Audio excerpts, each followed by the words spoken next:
छावा चित्रपट पहाच. जर तुम्ही स्वतःला हिंदू समजत असाल तर छावा चित्रपट पहाच. शेवटचा अर्धा तास तर डोळे उघडे ठेवून पापणी न लवता पहा.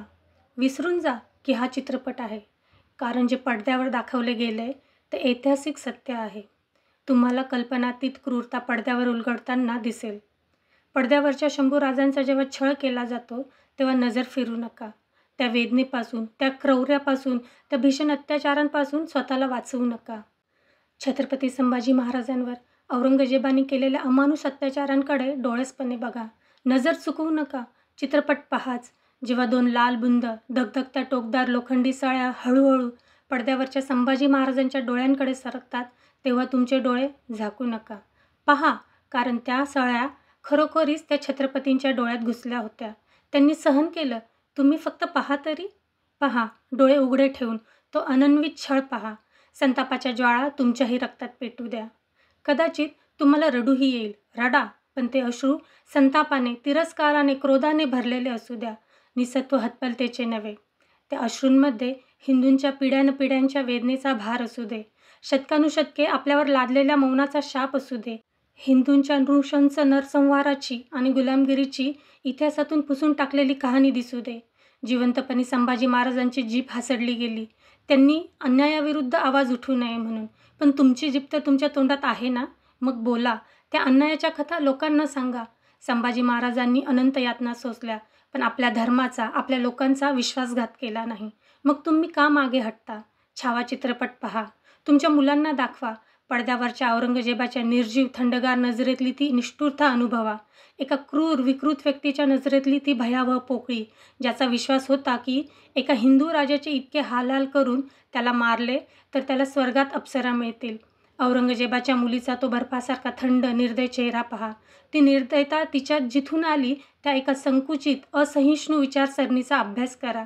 औरंगजेबाने छत्रपती संभाजी महाराजांचा छळ केवळ सत्तेसाठी केला नव्हता, त्याच्या वैयक्तिक स्वार्थासाठी केला नव्हता.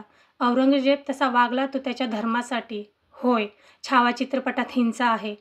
अंगावर येईल इतकी क्रूर, नृशंस हिंसा आहे. तरीही तो चित्रपट पहा, कारण खऱ्या इतिहासातील हिंसा याच्यापेक्षा कितीतरी पटींनी अधिक भयानक, अधिक क्रूर, अधिक निर्दयी होती. औरंगजेबाने केवळ संभाजी महाराजांनाच हालाल करून मारले नाही. शीख गुरु गोविंद सिंग यांच्या कोवळ्या साहिबजाद्यांना जिवंतपणे भिंतीत चिणून मारण्यात आले. लाखो हिंदू स्त्रियांवर बलात्कार झाले. 7-8 वर्षाच्या चिमुरड्या मुली जननखान्यात गुलाम म्हणून विकल्या गेल्या. त्यांचे हंबरडे, त्यांचे आक्रंदन एका तथाकथित पवित्र युद्धाच्या गोंगाटात हरवून गेले. असंख्य हिंदूंची निर्घृण कत्तल झाली.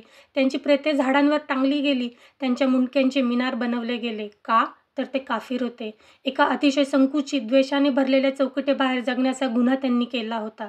हे सर्व कशासाठी? तर एका तथाकथित सर्वशक्तिमान आणि दयाळू देवाने हत्यारे, बलात्कारी आणि लुटारू लोकांना स्वर्गाचे तिकीट द्यावे म्हणून. असहिष्णुतेची तलवार जगभरातल्या पुरातन संस्कृतींवर चालवावी म्हणून. हिंदू, ज्यू, बौद्ध, जैन, ख्रिस्ती प्रार्थनास्थळे उद्ध्वस्त व्हावी, मूर्तींची विटंबना व्हावी म्हणून. छावा चित्रपट बघाच. स्वतःला त्या बलात्कारांकडे, त्या जाळून टाकलेल्या गावांकडे, त्या क्रूर अत्याचारांकडे उघड्या डोळ्यांनी बघावयास भाग पाडा. तुमच्या पूर्वजांसाठी, त्यांनी सोसलेल्या यातनांसाठी, खऱ्या इतिहासासाठी पहा. तुमच्या स्वतःसाठी हा चित्रपट पहा. तुमच्या येणाऱ्या पिढ्यांसाठी हा चित्रपट पहा. पण चित्रपट पाहून विसरून जाऊ नका. अभ्यास करा. औरंगजेब असा का वागला याचे उत्तर शोधा. कारण औरंगजेबाच्या विकृत मानसिकतेचा उगम जिथून झाला, ती विचारधारा अजूनही टिकून आहे. आजही आधुनिक युगातही ते विचार जिवंत आहेत. आधुनिक माध्यमे इतिहासातील या भयान सत्यावर पांघरून घालतात. हिंदूंना त्यांच्या गतकाळातील वेदना विसरण्यास भाग पाडतात. तुम्हाला सतत सांगितले जाते की मागे वळून पाहण्याची गरज नाही. सर्व विसरून टाका. सर्व धर्म समान आहेत. पण सत्य काय आहे? ज्यांनी जगभरात नरसंहार केला त्यांनी त्यांच्या विचारधारेत बदल केला आहे का? छावा चित्रपटाचे खरे यश त्याच्या कहाणीत नाही, तर तो चित्रपट आपल्याला अंतर्मुख करतो. चित्रपट संपला तरी टाळ्या नाहीत, कोणताही आवाज नाही. असते फक्त एक नीरव भयान शांतता, दुःख आणि संतापाने भारलेली शांतता. ती शांतता अनुभवा. हा चित्रपट पहा. सत्यापासून पळू नका. इतिहासाला चुना फासू नका. त्याला जसाच्या तसा स्वीकारा. कारण जे संभाजी महाराजांसोबत घडले ते उद्या तुमच्यासोबत किंवा तुमच्या प्रियजनांसोबतही घडू शकते. नवे घडत आहे. बांगलादेशमध्ये, इस्रायलमध्ये, काँगोमध्ये, म्यानमारमध्ये. छावा हा फक्त एक चित्रपट नाही, तो एक इशारा आहे. परत परत शिकूनही जो आपण विसरून जातो असा एक धडा आहे. म्हणून म्हणते, जर तुम्ही स्वतःला हिंदू समजत असाल तर छावा चित्रपट पहाच. छावा चित्रपट पहाच हा कथा वाचनाचा व्हिडिओ जर तुम्हाला आवडला असेल तर चॅनलला लाईक, शेअर आणि सबस्क्राईब करा.